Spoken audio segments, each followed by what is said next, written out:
Thank you very much. We continue to see this Biden administration completely give away our country.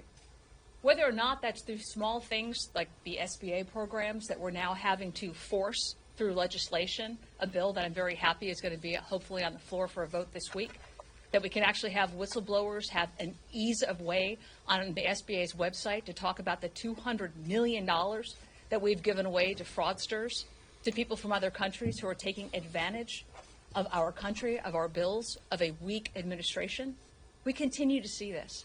But nowhere do you see it clearer than what's happening at our border today. You want to talk about giving away our country. From day one, this president had all of the tools on his desk to be able to maintain our secure border. And what did he do from day one? Immediately, he stopped work on the border wall. Immediately, he started directing HMS, instead of actually having Homeland Security do its job, no, they became cab drivers. The border became a bus stop where people could come illegally, get picked up, and be brought to a plane or a bus to be shipped to other places around our country. Mr. President, you're down at the border now for a photo op. Your policies have led to the deaths of hundreds of thousands of Americans. How many more Laken Rileys are we going to have? Laken Riley, a 22-year-old nursing student who was murdered by a Venezuelan illegal immigrant who should never have been in this country. Laken Riley's middle name, by the way, was Hope.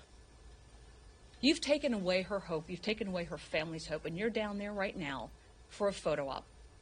Your policies that you took off the table, such as the Remain in Mexico, where that Venezuelan would never have been allowed in the country because he would have been stopped at the border and sent back to the first safe country or remained in Mexico until his asylum claim was filed.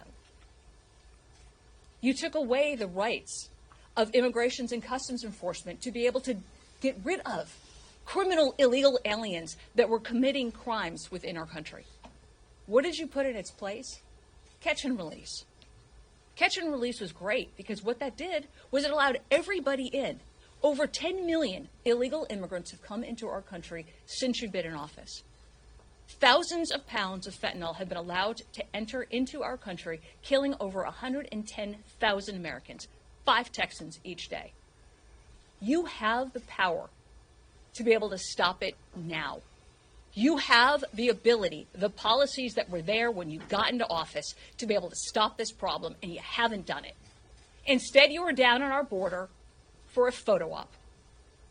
Mr. President, how many more daughters, how many more sons, how many more children, how many more of us will you have to kill before you will take this seriously? Unless you are willing to get down on the border and tell Laken Riley's family, I am sorry, this is my responsibility, and I'm going to fix it now.